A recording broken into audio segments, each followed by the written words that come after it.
जय जय श्री राधे श्याम। कैसे हैं आप लोग? विश्वास से बहुत ही कुशल मंगल होंगे और उतने ही कुशल मंगल ढंग से आपका अध्ययन भी चल रहा होगा। तो आइए शानदार और जानदार तरीके से आज का महत्वपूर्ण प्रसंग प्रारंभ करते हैं।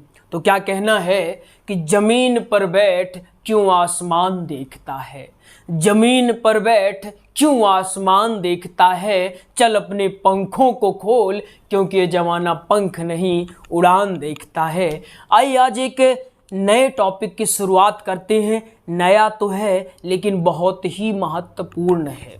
आइए शुरू करते हैं। पहले टॉपिक का नाम समझते हैं कि टॉपिक का नाम क्या है। विषय का नाम है, हमारा आज का विषय है मंच संचालक कैसे बने। अब कुछ लोग सोच रहे होंगे मंच संचालक होता क्या है गुरुजी, हमें यही नहीं पता है। कुछ लोगों को तो पता होगा लेकिन कुछ लोग आज पहली बार शब्द सुने होंगे कि मंच संचालक भी ऐसा कुछ होता है। तो जो लोग नहीं जानते मंच संचालक क्या, पहले हम समझने का प्रयास करते हैं मंच संचालक आखिर होता कौन है। आपने स्कूल में देखा होगा, आपने कॉलेज में देखा होगा, आपने कथाओं में देखा होगा। कहाँ देखा होगा? कथाओं में देखा होगा।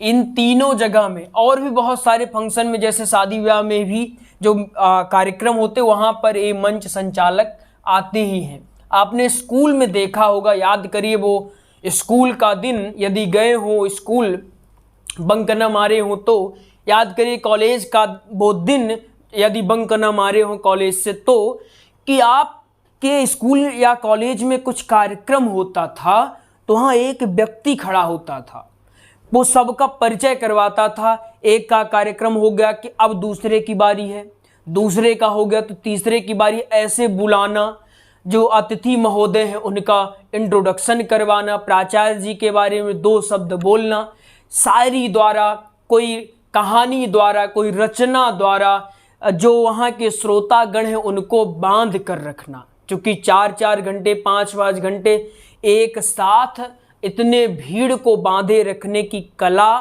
किसी एक व्यक्ति में ही आ सकती है। इतने सारे लोग थे लेकिन उनमें से किसी एक व्यक्ति को खड़ा किया गया और उसे मंच में बुलाया गया कि आओ तुम मंच का संचालन करो।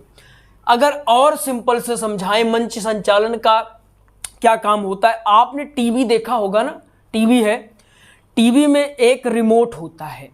रिमोट से आप क्या करते हैं, वहाँ रिमोट टीवी लगी हुई है, यहाँ रिमोट है, आप यहाँ बटन प्रेस कर करके आप चैनल को बदल देते हैं, कभी कुछ आप बदल देते बिना वहाँ गए। अगर ये रिमोट ना हो तो टीवी का चैनल बदलना कितना मुश्किल हो जाएगा, आप कभी सोच कर देखिएगा। ठीक ऐसे ही ये संचालक होते हैं। संचालक का अर्थ होता है क्रियान्वयन करना, जो क्रियान्वयन करवाता है, गतिविधियों को आगे बढ़ाता है, उसी को कहा जाता है संचालक। समझ गए? ऐसे ही कथाओं में होता है। कथाओं में व्यास जी का परिचय करवाना, संगीत टीम का परिचय करवाना, जो यज्ञमान है उनका परिचय करवाना, यदि कोई जो कथा प्रवक्ता हैं उनकी कोई योजनाएं चल रही हैं, उनकी जैसे गौशाला बनवा रहे हैं, वृद्धाश्रम बनवा रहे हैं, कोई गुरुकुल बनवा रहे हैं, नया गुरुकुल है उसका निर्माण किया जा रहा है, या आगामी जो कथाएं हैं उनका प्रचार करना है, तो वो तो खुद करेंगे नहीं। इसके लिए एक योग्य व्यक्ति होता है जो कि कथा प्रवक्ता, यज्ञमान व संगीत टीम की बेहतर जानकारी लोगों तक पहुंचाता है या डिलीवर करता है, उसी को कहा जाता है मंच संचालक। आपने देखा होगा कथा के पूर्व कथाओं में क्या होता है, एक व्यक्ति खड़ा होता है जो सारी आगामी कथाओं को बताता है कि महाराज श्री की कथा यहाँ होगी, फिर महाराज श्री के बारे में बताता है कि महाराज श्री की जो योजनाएं ऐसी ऐसी अनवरत रूप से चली आ रही हैं कि अन्न भोजन की व्यवस्था करवाते हैं, या फिर बेटियों की विवाह के लिए योजना चल रही है, गौ माता के लिए योजना चल रही है, ये सारी योजनाओं को अवगत करवाता है, उसी को कहा जाता है मंच संचालक। अब दूसरा समझिए और भी, जैसे यहाँ मंच हुआ है, यहाँ मंच है, पहले ही जो पहला इंप्रेशन होता है, first impression is last impression. अगर पहला आपका प्रभावशाली रहा तो मान लीजिए काम हो गया। तो ये मान लीजिए एक व्यक्ति है, यहाँ भीड़ बैठी हुई है, ये सारा मंच है, ये मंच है, ये एक व्यक्ति है, यहाँ पब्लिक पहले ही आएगी तो पहले कथा प्रवक्ता या स्कूल और कॉलेज के जो मुख्य हैं उनसे मुलाकात नहीं होगी, उनसे होगी मुलाकात एक व्यक्ति से जिसको कहते हैं मंच संचालक। वही लोगों को बांध कर रखेगा। क्या करेगा? वही लोगों को बांध कर रखने वाला है कि आगे का कार्यक्रम कैसा चलेगा, आगे कार्यक्रम की रूपरेखा किस दिशा में जाएगी, यह निर्भर करता है मंच संचालक के ऊपर। तो लगभग अब आप लोग समझ गए होंगे कि मंच संचालक क्या होता है। अब हम समझते हैं मंच संचालक कैसे बनना चाहिए।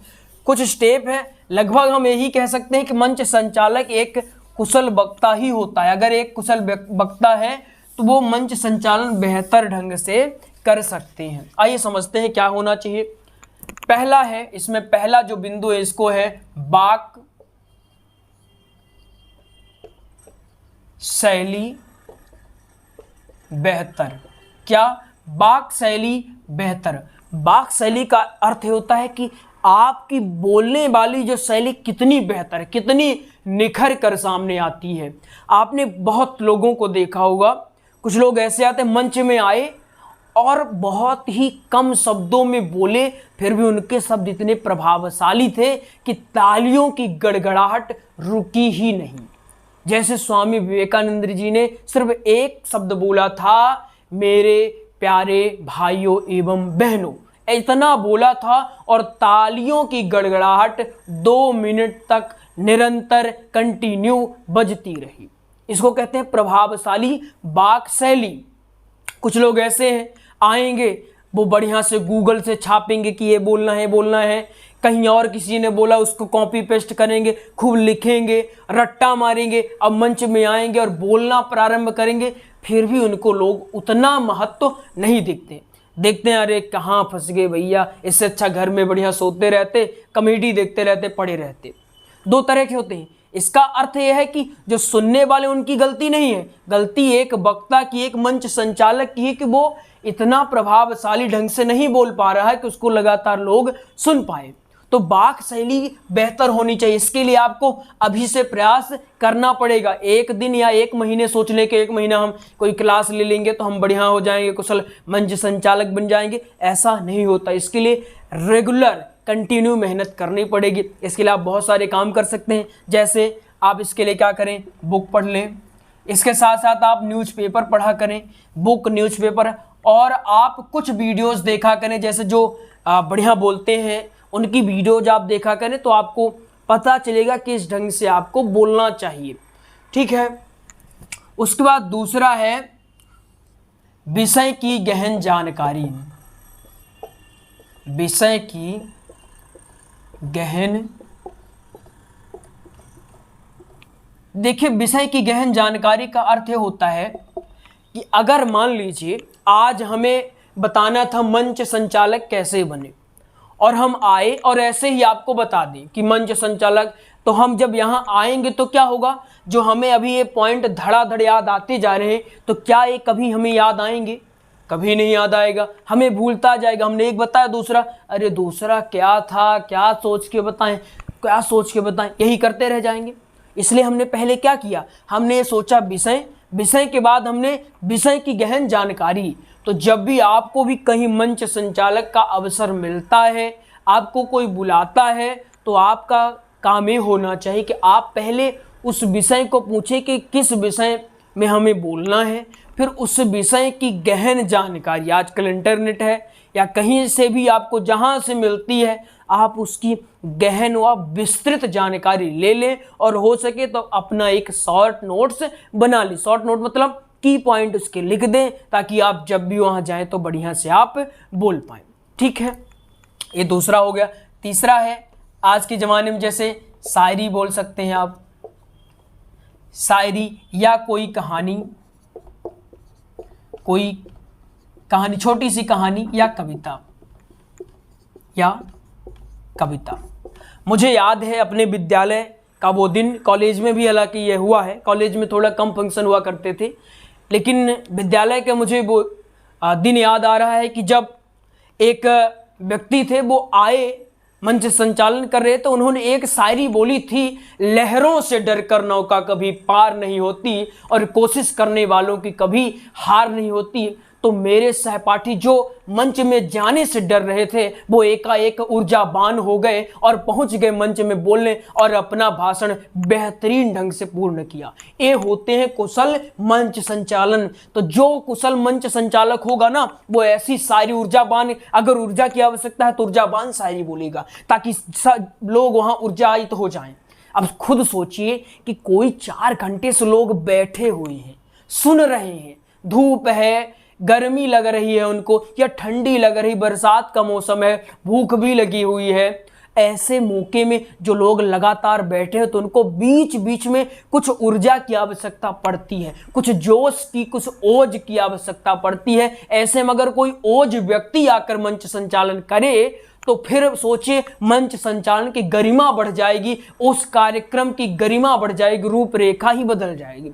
इसी तुलना में अगर कोई ऐसा व्यक्ति आ गया ऐसे, तो ठीक है, चलिए हम शुरू कर रहे हैं आज का ये कार्यक्रम, तो क्या कहते हैं, शुरू करें। तो ऐसे में अगर कोई ऊर्जावान व्यक्ति भी बैठा है तो वो कहेगा भैया तुम निकल लो, जो भी करना होगा तो हम ही करेंगे, तुम निकलो या फिर हम खुद ही निकलते हैं।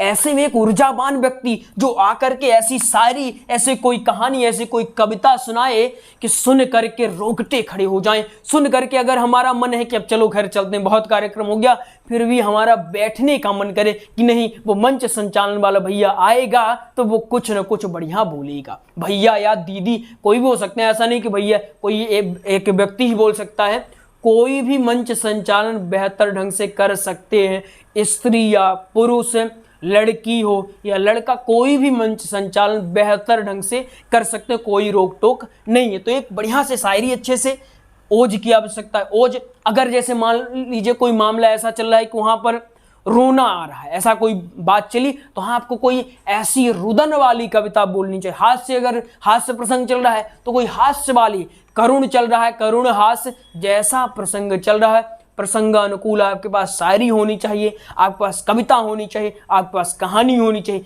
इससे हम लोगों का क्या करते हैं, ध्यान अट्रैक्ट करते, ध्यान हम कर लेते हैं आकर्षित। समझ में आ गई बात? चलिए, इतना अगर समझ में आ गया, इसके बाद आपको क्या करना चाहिए, आपको जैसे रूपरेखा, अब रूपरेखा का अर्थ क्या होता है। देखिए, आपके मंच में जैसे पहले तो एक कोई प्रमुख होंगे, फिर कोई होंगे, फिर ऐसे कोई होंगे, मतलब ऐसे कर करके बहुत लोग एक क्रम से चल रहे होंगे। जैसे प्रमुख इनको कर दें, फिर दूसरे प्रमुख ए हैं, तीसरे प्रमुख ए हैं, चौथे प्रमुख ए हैं, पांचवें प्रमुख ए हैं, ठीक है। अगर कोई अयोग्य मंच संचालक है तो वो क्या करेगा, वो पहले इनको बुलाएगा, क्योंकि वो रूपरेखा उसको पता नहीं, तो पहले इनको बुला लिया, फिर जाकर के पांचवें को बुला लिया कि इनको बुला लिया, फिर इनको बुला लिया, चौथे को बुला लिया। ऐसे में क्या होगा, एक रिदम जो बनता है वो क्या होगा, टूट जाएगा। जब रिदम, जैसे अब इसका समझाएं कैसे, जैसे मान लीजिए जब आप लोग सब्जी बनाते हैं, अगर आप में से किसी ने बनाए, हम तो गुरुकुल में खूब बनाए हैं, अगर आप में से किसी ने बनाया है तो सब्जी जब बनाते हैं तो आप क्या करते हैं, पहले सबसे पहले तो जो पैनल होता है, कढ़ाई होती है, उसको हम रखते हैं गैस के ऊपर, चूल्हे के ऊपर रख देते हैं।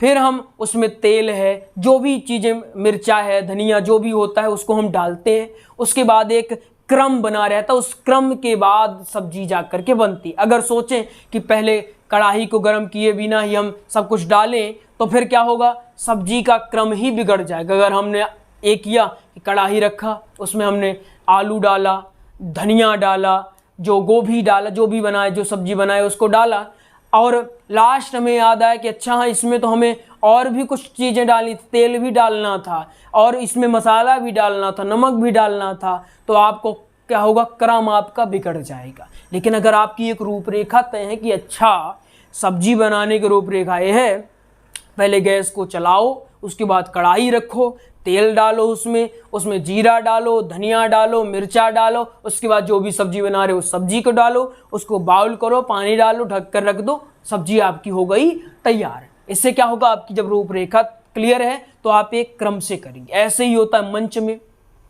पहले एक जो वरिष्ठ व्यक्ति हैं उनको बुलाया जाता है ताकि वो मंच मुक्त करें, उसके बाद जो इनसे कम वरिष्ठ हैं उनको बुलाया जाता है, फिर बीच में ये अनुभव होना चाहिए एक मंच संचालन के पास, बीच में कुछ ऐसे व्यक्तियों को भी रखना चाहिए कि जिसे हास्य करते हो, जैसे करुण रस की कुछ बातें करते हो, जैसे वीर रस की कुछ बातें करते हो, ऐसे व्यक्तियों को बीच बीच में बुला लें ताकि लोगों का एक मनोरंजन बना रहना चाहिए। अगर संगीत की व्यवस्था है तो संगीत होती रहनी चाहिए। जैसे कथा आप लोग करते हैं तो क्या करते हैं, कथा होती है तो कथा चल रही है, 30 मिनट की कथा चली, 45 मिनट की कथा चली, बीच में आपने संकीर्तन कर दिया। इससे क्या होता है, लोगों में एक नया जोश आ जाता है, उसके बाद फिर से कथा सुनना प्रारंभ कर देते हैं। ऐसे ही जब आप मंच संचालन प्रारंभ करें तो आप अपनी रूपरेखा देखें कि आपके पास जैसे 15 लोग हैं तो पहला क्रम इनका, दूसरा क्रम इनका, तीसरा क्रम इनका, तो बढ़िया सम्मानित शब्दों का उपयोग करके आप उनको बुलाएं कि अब आप यहाँ आ सकते हैं, और बीच बीच में मिर्च मसाला आपको डालते रहना है कि भैया यहाँ पर अब जनता, जब आप लोग देख लें, जनता को बीच में देखते रहें कि अब जनता बोर हो रही है, तो आप बीच में मिर्च मसाला वहाँ पर डाल सकती हैं। ठीक है, ये 4 चीज़ें हैं। इनमें से अगर इम्पोर्टेंट बात करें तो वाक् शैली आपकी बेहतर अगर है तो मान लीजिए आपका आधा काम यानी कि आपका 45% काम तो यहीं से हो जाएगा अगर वाक् शैली आपकी कुशल है। इसके बाद विषय की गहन जानकारी भी होनी चाहिए, आपको शायरी भी आनी चाहिए। इसके बाद रूपरेखा आपकी बेहतर होनी चाहिए। ये आपके हैं कितने, 4 स्तंभ, 4 पिलर्स हैं। जैसे 4, ये मान लीजिए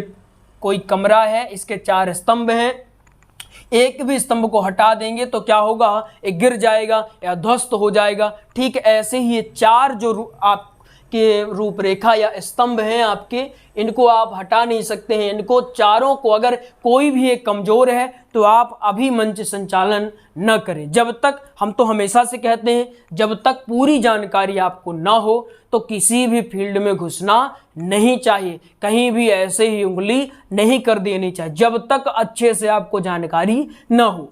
आइए आपको एक महत्वपूर्ण जानकारी देते हैं, उसके बाद आज की क्लास को हम यहीं पर करेंगे एंड। और आप लोग कमेंट करके बताइएगा कि आज का महत्वपूर्ण प्रसंग समझ में आया है या नहीं आया है। अगर आप लोग कथा प्रवक्ता हैं तो भी आपके काम की बात है, क्योंकि अगर आप भी मंच संचालन सीख जाते हैं तो आप व्यासपीठ में बैठ करके बढ़िया से लोगों को रिझा सकते हैं।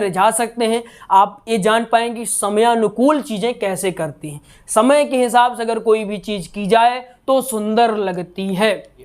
आइए आपको एक जानकारी देते हैं। हमने भागवत